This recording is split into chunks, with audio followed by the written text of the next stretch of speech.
주일 예배에 참여하신 한성교회 모든 성도 여러분을 환영하고 축복합니다. 지금 여기 나 있는 곳에 함께 계신 우리 하나님께서 우리 모두의 삶을 복되고 거룩하고 아름다운 삶으로 인도해 주시길 주님의 이름으로 간절히 기원합니다.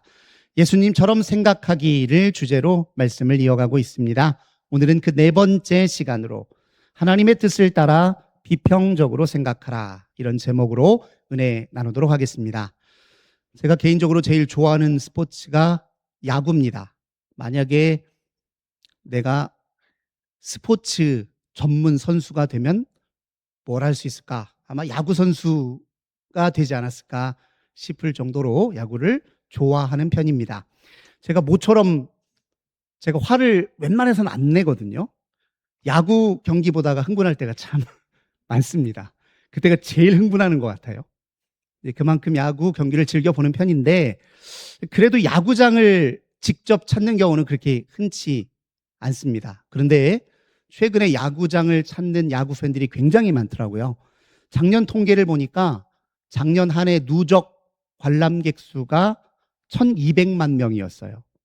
올해는 100만 명 더 예상치를 그렇게 잡고 있어요. 1300만 명 정도 이렇게 야구 팬들이 야구장을 찾을 것으로 예측하고 있습니다. 그래서 저도 최근에 우리 아이들과 함께 이 대전 한화 야구장이죠, 거기 모처럼 찾아서 야구 경기를 소위 말해 직관했습니다. 근데 이 야구를 TV로 보는 거하고 야구장으로 가는 건 다르더라고요. 확실히 달라요. 살에 걸리셨어요. 야구장을 직접 찾아야만 만끽할 수 있는 문화가 있어요. 야구장에 가야만 알 수 있는 게 있어요. 그게 뭐냐면 응원 문화입니다. 응원. 가보시면 알겠고요. 네. 아마 이게 야구를 전 세계에서 제일 잘한다는 미국도 우리나라만큼 이런 응원 문화가 발달해 있지는 않는 것 같아요. 선수마다 응원가가 다 있습니다. 팀 응원가는 물론이고 선수마다 다 있어요. 선수가 타석에 탁 들어서는 순간 몇천 명의 야구 팬들이 다 같이 그 선수를 응원하는 응원가를 불러요. 그리고 뭐 이렇게 소리나는 도구를 때려가면서 같이 부르면요, 그 소리가 야구장 전체를 뒤덮습니다. 듣고 있으면 전율이 느껴질 정도예요. 그래서 제가 직접 들으면서 느끼는 건데, 이 야구장에서 느끼는 이 감정이 유사 종교 체험이구나, 이런 생각이 들어요. 종교 체험과 유사한 측면이 있다는 말이에요. 그러니까 함께 많은 팬들이 노래를 쫙 부르면요, 이 집단적 일체감을 순간적으로 경험합니다. 근데 이게 참 묘해서 사람이 이 걱정과 인생의 시름이 잠깐 잊혀져요. 내가 나를 생각할 때 고독하고 불안하고 외로운데, 그렇게 집단적 일체감 속에서는 자기 자신을 잊어버려요. 순간적으로 자기 망각 또는 자기 초월이 일어납니다. 그러니까 이게 종교 체험과 굉장히 유사한 측면이 있어요. 물론 이 체험과 하나님 체험은 다르죠. 이제 야구장에서 느끼는 일순간의 자아 망각 체험하고 하나님 체험은 근본적으로 다릅니다. 하나님 체험은 뭘 동반하냐면, 내가 하나님과 분리되어 있지 않구나, 내가 하나님께 절대적으로 의존되어 있구나, 내가 하나님의 은혜 아니면 한순간도 안 되는구나에 대한 자각이 동반돼요. 그래서 그 자각 때문에 체험 이후에 자기 인식이 달라지고 자기 정체성이 달라지고 변화된 삶으로 이어집니다. 그러니까 하나님 체험과는 달라요. 그렇지만 이 야구장에서 순간적으로 느끼는 그 유사 종교 체험이 상당히 짜릿합니다. 그래서 사람들이 야구 경기를 즐기기 위해서도 야구장을 찾겠지만, 이런 응원하면서 느끼는 순간적인 해방감 때문에 야구장을 찾는 거 아닌가 싶은 생각이 들었습니다. 야구장을 찾는 인원들이 느끼는 바는 우리가 예배당에서 예배를 드리는 것과 유사하다는 생각이 자꾸 들어요. 더욱이 안 믿는 사람 입장에서 야구장을 보면 그건 세속화된 성당과 유사하다는 생각이 들어요. 아니, 교회당에 나오는 이 교인들보다 야구장에 출입하는 야구 팬들이 더 열성적이에요. 우리나라 프로야구팀이 10개인데요. 각 구단마다 지역의 야구장이 있죠. 한 10개 되겠죠. 그러면 그 야구장마다 관람객 수가 평균 15,000명 정도 될 거예요. 이 야구 경기가 시즌 중에는 월요일 빼고 화, 수, 목, 금, 토 주일까지 있단 말이에요. 6일을 해요.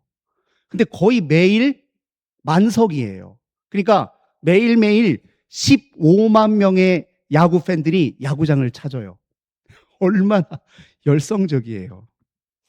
우리 여기 앉아 계신 우리 성도님들 중에 60대, 70대 성도님들은 주일 성소가 신앙에 얼마나 절대적이에요. 핵심이거든요. 근데 통계적으로 보면 30대, 40대 신앙인들은 좀 다릅니다. 한 달에 2번 나오면 많이 나오는 거예요. 격주로 나오는 걸 즐겨합니다. 이번 주 갔으니까 다음 주 한 주 쉬고 그 다음 주 나가고. 그러니까 야구 팬들은 야구장을 찾을 때 매일 가는 사람도 있어요. 실제로 있더라고요. 근데 적어도 일주일에 한두 번은 야구장을 찾아요. 주말에 아니면 일요일에. 교회당보다 더 열심을 내죠. 제가 야구장에 다니는 사람들을 비판하거나 비난하려는 것은 결코 아닙니다. 세속의 문화를 향유하는 것 자체가 무슨 문제예요? 우린 세속의 문화를 억압할 필요도 없고 배척할 필요도 없습니다. 대립할 필요도 없어요. 그렇게 할 수도 없거니와. 그런데 우리가 세속의 문화를 향유할 때 비평적 의식을 갖고 있어야 돼요. 이 비평은 비판과 다릅니다. 비평은 생산적이고 책임적인 대응을 의미해요. 우리가 세속의 문화를 향유하지만 기독교 신앙인으로서 비평적 시각으로 이 사회의 문화 현상을 바라볼 필요가 있습니다. 어떤 면에서 밝은 면이 있고 어떤 점에서 어두운 면이 있는지, 어떤 점에서 우리 신앙생활과 연결되어 있고 어떤 점에서 차별화되어 있는지, 연속성이 무엇이고 차별점이 무엇인지, 이런 걸 섬세하게 잘 비평하면서 세속의 문화를 향유할 필요가 있습니다. 미국의 유명한 기독교 윤리학자였던 리차드 리버라는 분이 있어요. 지금 돌아가시고 안 계신데 미국 사회에서 굉장히 큰 영향력을 끼쳤던 아주 훌륭하신 교수님이에요. 그분이 그리스도와 문화라는 책에서 예수 그리스도는 세속의 문화의 변혁자이다, 이렇게 표현한 적이 있어요. 우리 기독교 신앙은 세속의 문화의 변혁을 위한 누룩과 같은 것이다, 이렇게 표현한 적이 있어요. 그러니까 우리가 그리스도 신앙인으로서 세속의 문화를 향유하는 건 괜찮은데 거기에 종속되거나 매몰되면 안 된다는 거예요. 기독교 신앙에 근거하여 비평적 시각으로 바라보고 그 중에 위험한 요소는 없는지, 기독교 신앙과 다른 요소는 없는지를 잘 분별해서 보다 더 나은 방식으로 대응해야 하는 것이 우리 기독교 신앙인들의 바른 이 사회적 책임이라는 것을 이제 그분이 말하고 있고 또 우리도 받아들여야 할 것입니다. 우리 그리스도인으로서 주일에 와서 예배 드리는 것 못지않게 우리 삶의 예배도 중시 여기잖아요. 바울도 우리가 몸으로 하나님 기뻐하시는 거룩한 산 제물을 우리 몸으로 드려라, 이런 말을 하면서 그게 영적 예배라고 로마서 12장 1절에서 칭합니다. 근데 그 영적 예배를 드리는 것이 구체적으로 무엇을 의미하는지에 관해서 본문 2절이 상세히 설명하고 있어요. 뭐가 영적 예배냐? 뭐가 우리가 생활 속에서 드려야 되는 진짜 몸으로 드리는 예배냐? 3가지를 얘기해요. 첫 번째, 12장 2절 다시 한번 보시면 이 세대를 본받지 말라. 이게 무슨 말이겠어요? 이 시대의 유행과 풍속과 문화에 종속되어서는 안 된다는 거예요. 마냥 따라가서는 안 된다는 거예요. 비성찰적으로 몰두해서는 안 된다는 거예요. 적절하게 거리를 유지할 수 있어야 된다는 거예요. 향유하면서도 매몰되지 않도록, 누리면서도 노예가 되지 않도록, 그곳에 그림자는 없는지 살펴야 되고, 기독교와 유사하고 또 다른 것은 무엇인지 적절하게 살펴서 생산적이고 책임적으로 대응해야 된다. 이게 이 세대를 본받지 말라는 말의 의미죠. 두 번째로 영적 예배로 지칭하는 건 마음을 새롭게 하래요. 우리 신앙인들 속에, 마음 속에 세속의 세계관과 가치관이 이미 들어와 있습니다. 나도 모르게 세속의 가치관과 세계관이 내 내면에 깊은 마음속에서 작용하는 무의식적 관념 속에 다 들어와 있어요. 내 속에 있는 세계관, 가치관을 객관화시켜서 살펴야 되고, 우리가 믿는 기독교 진리를 통해서 우리 마음을 늘 재정돈하고 재조정하는 것이, 이게 마음을 새롭게 하는 일이에요.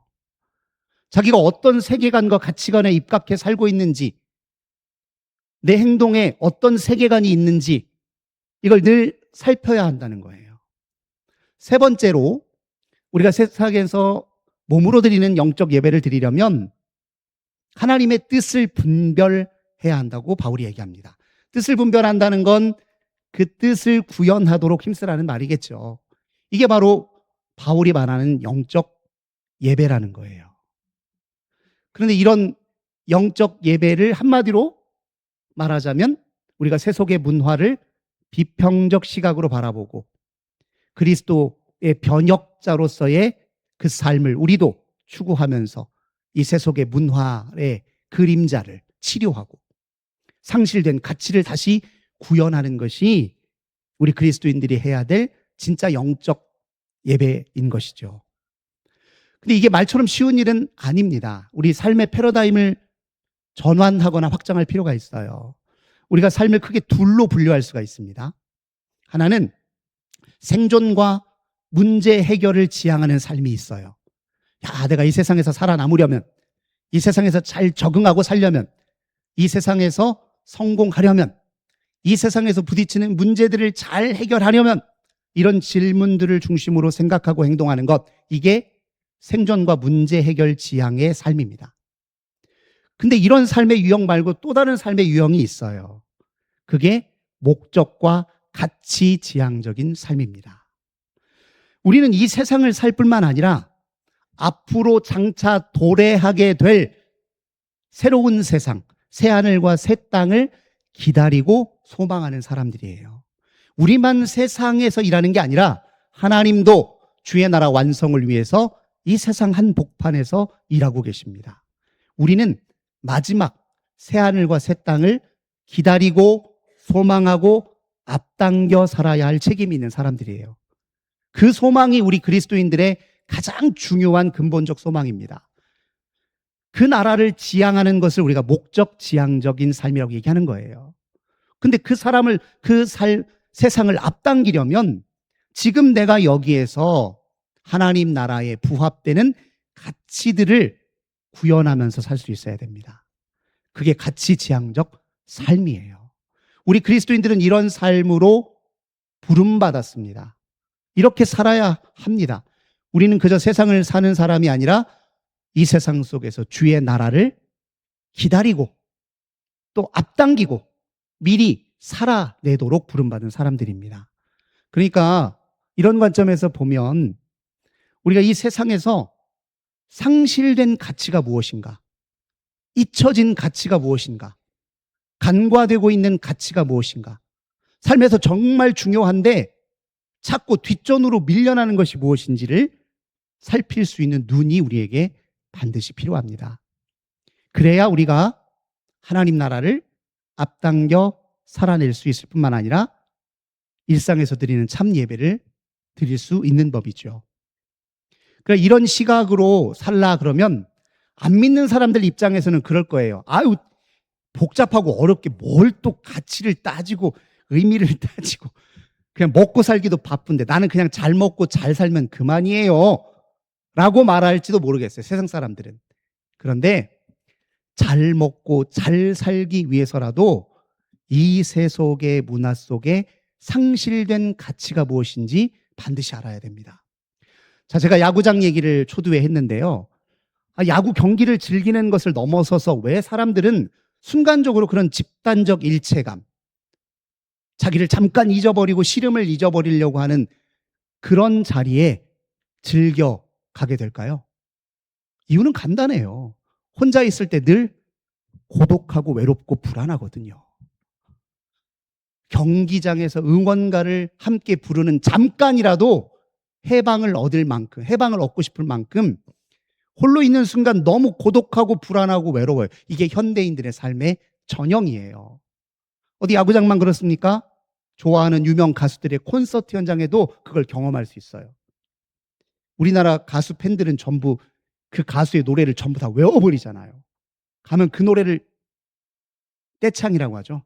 함께 쫙 부르면 또 일체감 속에서 세상 시름을 잠깐 잊고 잠깐의 자기 망각 속에서 해방된답니다. 그런데 그러면 뭐예요? 다시 일상으로 돌아오면 하나도 자기 고독과 괴로움이 사라지지 않았는데 왜요? 왜 현대인들은 이렇게 고독하고 외롭고 불안합니까? 잊혀진 가치들이 있어서 그래요. 공동체적인 가치, 상호 마음과 마음을 나누고 대화하는, 상호 존중과 신뢰 속에서 서로 공감적으로 대화하는, 그래서 서로 하나가 되는 이런 가치들, 이게 상실됐잖아요. 그런 게 없으니까 늘 파편화된 개인으로 사는 거예요. 나는 홀로예요. 잠깐 같이 있는 것처럼 보이지만. 요즘 또 월드컵 대회잖아요. 국가 대항전 축구 경기 할 때나 잠깐 하나가 돼요. 그리고 일상으로 돌아가면 또 파편화된 개인으로 살아요. 고립돼 있단 말이에요. 서로를 바라볼 때 경쟁 대상이지 믿고 맡길 수 있는 대상이 아니에요. 고독해요. 얼마나 이 세속의 문화의 가치가 얼마나 편협하고 일그러져 있습니까? 이 상실된 가치 다 사실은 우리 하나님 나라의 가치 아닙니까? 이 가치 회복하지 않고 어떻게 잘 살고 잘 먹어요? 어떻게 잘 살 수 있습니까? 어떻게 웰빙이 가능합니까? 또 우리 현대인들이 자주 찾는 세속화된 성지 중에 성지가 또 있습니다. 어딘 줄 아세요? 야구장보다 훨씬 더 많은 사람이 더 자주 찾는 곳이 있죠. 백화점이에요. 대형 쇼핑몰입니다. 이건 제가 볼 때 예수 안 믿는 사람들, 일반 종교가 특정 종교를 믿지 않는 사람들이 가장 거룩하게 여기는 신성한 공간이에요. 백화점과 대형 쇼핑몰은.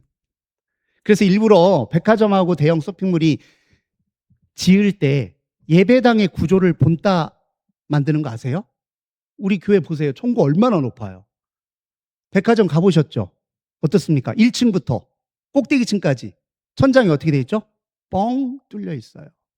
이게 왜 이렇게 짓냐면 이게 수직적 구조거든요. 바깥에서는 몰라요. 그런데 내부의 공간이 천정이 높은 공간에 들어가면 수직적 구조가 되고 사람이 이런 공간 속에서는 순간적이나마 초월적 경이감을 경험하게 돼요.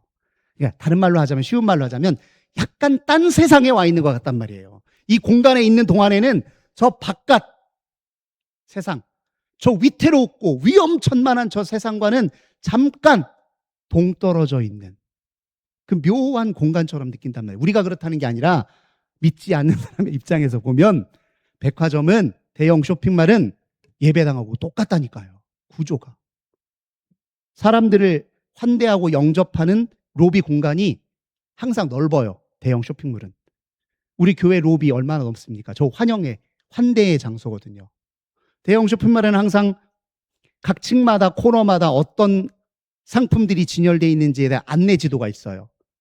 교회에 가면 반드시 예배 순서지가 있고 그 교회 전체를 일목요연하게 보여주는 게 있잖아요. 다 비슷한 구조를 지닙니다. 그런데 왜 사람들이 그 백화점을 찾냐? 거기서 하는 일이 뭐예요? 눈으로 소비하고 돈으로 소비하는 일이에요. 소비하면서 헛헛한 내면의 결핍을 채웁니다. 소비하면서. 나는 곧 내가 소비하는 것인 양. 소비하면서 내가 이걸 소비하는 동안에는 잠깐 나는 괜찮고 안전하고 아무 문제가 없는 것처럼 착각하는 거예요. 우리 믿는 사람들도 솔직히 집에 가보시면 알죠. 꼭 필요해서 산 물건이 많습니까? 아니면 야, 있으면 좋겠다 싶어서 그냥 산 물건이 많습니까? 제가 볼 때 요즘 현대인들은요, 그 인터넷 쇼핑몰과 늘 같이 하면서 그냥 상품을 구경하는 걸 즐겨요. 그러다가 이거 있으면 좋겠다 사놓고 안 쓰고 그냥 한쪽에다 비치해 놓은 경우가 많아요. 소비를 내면의 결핍을 채우는 수단으로 삼는단 말이에요. 근데 왜 이렇게 됐어요? 왜? 백화점 안에서 마음과 마음을 나누는 소통이 있습니까? 자기 내면적 삶의 고뇌를 함께 표현하고 위로하고 공감해주는 그런 일이 백화점에서 일어납니까? 아니에요. 그런 일이 불가능하잖아요. 그런 가치들은 그곳에서 구현되지 않습니다. 백화점에서 나눔의 실천이 있어요? 삶을 나누고 가진 걸 나누고 없죠. 이런 가치들 주의 나라 가치 아닙니까? 이 가치들이 없이 어떻게 우리가 잘 먹고 잘 산다고 말할 수 있어요? 요즘 AI가 일상의 삶에 아주 깊이 들어와 있죠. 젊은 사람들은요, AI하고 대화하면서 살아요. 아침에 AI 설정을 어떻게 하냐에 따라서 알람이 딱 일어나고 아침에요, AI가 오늘 날씨도 알려줘요. 오늘 날씨가 어떻고, 오늘 하루 종일 어떨 거고, 기온은 어떻고, 그리고 오늘 뉴스도 브리핑해줘요. 어, 간밤에 무슨 일이 있었고, 오늘은 어떤 중요한 일이 있고, 이런 걸 쭉 내 스케줄까지 다 얘기해줘요. 비서처럼, 친구처럼 지내요. 이렇게 지낸다고 인간의 외로움이, 고독감이 해결될까요? 안 됩니다. 안 돼요. 안 되는 이유가 있는데, 인간관계를 연구하는 전문가들은 이렇게 얘기해요. 사람이 외로움을 극복하려면 인간관계에서 반드시 필요한 요소가 있는데, 그 중에 하나가 우리는 나를 위로해주고 나를 도와주는 사람이 있으면 외롭지 않다라고 생각하는데 아니라는 거예요. 나도 누군가의 필요, 나도 누군가에게 위로가 되고, 나도 누군가에게 도움이 되고, 나도 누군가에게 쓸모가 있고, 나도 누군가에게 의미 있는 존재라는 사실을 내가 자각하고 느껴야 외로움을 벗을 수 있다고 말하는 겁니다. 근데 우리가 AI에게 도움이 됩니까? AI에게 도움을 얻을 수는 있지만 AI가 우리를 필요로 해요? 우리에게 도움을 요청합니까? 우리에게 위로를 요청해요? 안 해요. AI에게 우리는 쓸모없는 존재예요. 우리는 누가 필요하냐? 나의 가치를 알아주고 나를 필요로 하고 내 위로를 기다리고 내 도움을 기다리고 내 사랑을 기다리는 누군가가 있어야 되고 그들과 관계 속에 있어야 외로움과 고독을 극복할 수 있습니다. 그러니까 사랑할 만한 대상이 있어야, 사랑을 주는 대상이 있어야 인간은 외롭지 않다는 거예요. 사랑을 주는 실천, 누군가의 의미가 되고 가치가 되고 도움이 되고 위로가 되고 쓸모가 되는 삶, 이거 우리 기독교 신앙이 추구하는 가치 아니에요? 이런 가치가 구현되지 않고 어떻게 잘 먹고 잘 살 수 있다 말할 수 있습니까? 그러니 우리 그리스도인들이 이 세상에서 상실된 가치를 구현하는 일은 우리 모두가 진정으로 잘 사는 일입니다. 그러면 이제 우리가 물어야죠. 우리 그리스도인들이, 우리 교회가 과연 이 세속의 문화에서 상실된 그런 가치들을 제대로 온전하게 구현하고 있냐고요. 우리 교회에 와서 파편화된 개인으로, 고독한 개인으로 잠시 서름을 잠깐 잊고 다시 돌아가서 또 홀로 살아간다면 그런 기능을 제대로 못하는 것이죠. 우리 정말 한 형제 자매로서의 의식과 느낌과 체험이 있냐고요. 여기 있는 함께 계신 분들이 우리 모두 그리스도 예수 안에서 한 형제 자매라고 하는 그런 깊은 체험이 있냐고요. 그걸 우리는 구현해내고 있냐고 우리 스스로 물어봐야 합니다. 그리고 주의 나라 가치를 어떻게 구현해낼 수 있을지, 나는 평소에 무엇을 위해서 살고 있는지, 도대체 주님 나라 가치와 내 삶의 행위와 행적은 무슨 관련이 있는지 우리가 좀 적극적으로 살펴볼 필요가 있다는 것입니다. 그 유명 아이돌 그룹 중에 BTS라고 있어요. 들어보셨나요? BTS? 세계적으로 유명하더라고요. 세계적이더라고요. 근데 그 BTS의 팬들을 아미라고 해요. 아미. BTS가 방탄소년단의 약자거든요. 그래서 그 BTS의 팬들이 자기를 지칭할 때 아미라고 하는 이유가, 아미가 군대잖아요. 그러니까 우리는 방탄소년들과 함께하는 군인들이에요. 그래서 아미라고 지칭하는데, 이 아미들이요, 그냥 마냥 BTS를 좋아만 하는 게 아닙니다. 이들이 서로 이 팬들의 문화를 만들어가요. 이걸 팬덤이라고 해요. 팬들이 함께 집단적으로 커뮤니티상에서 또는 공적 활동을 통해서 서로 그룹을 이루고 활동을 하는 걸 이게 팬덤이라고 하는데, 그들이 굉장히 자선, 기부 이런 일들 굉장히 많이 합니다. 한번 아미 쳐보시면 나올 거예요. 막 어디에 얼마를 기부하고 무슨 활동을 하고. 왜 그런 줄 아세요? 자기들이 좋아하는 그 BTS 가수들이 노래로 담아내는 뭐가 있어요? 가치가 있어요. 내가 그 가수를 그냥 노래만 좋아하는 게 아니라 그 가수의 정신, 그 가수가 나한테 표현하는 가치를 어떻게 함께 구현할 수 있을지를 문화로 만든단 말이에요. 아니, 세속의 팬들도 그러는데, 우리의 영원한 우상이 누구죠? 영원한 우상, 예수 그리스도 아니에요? 여기 앉아있는 모든 분들 예수 그리스도의 팬들이에요. 팬으로 앉아있는 거예요. 예수 그리스도가 마음에 안 들면 여기 왜 있어요? 우리 예수 그리스도의 팬으로 영원한 나의 우상이신 그리스도 예수를 열광하며 이 자리에 앉아있는데, 우리는 과연 그분의 정신, 그분의 가치, 그분의 삶의 목적을 얼마나 우리 삶에서 가까이 구현하냐고요.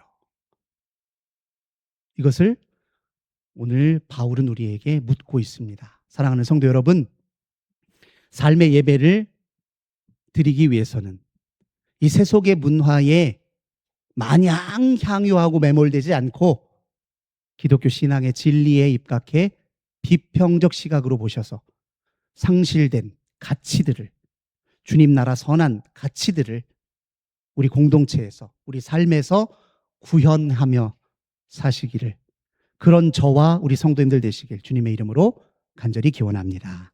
좋으신 주님, 저희들 이 시간 간절히 기도합니다. 주여, 우리 삶에 이 시대의 문화를 변혁하는 누룩이 있는지요? 세속의 문화의 변혁자로 우리 가운데 오신 그리스도의 제자들답게, 팬들답게 그리스도께서 우리에게 보여주신 그 주의 나라 가치를 우리 공동체에서, 나의 개인적 삶에서 이루어갈 수 있도록 축복해 주옵소서. 예수님의 이름으로 기도드립니다. 아멘. 우리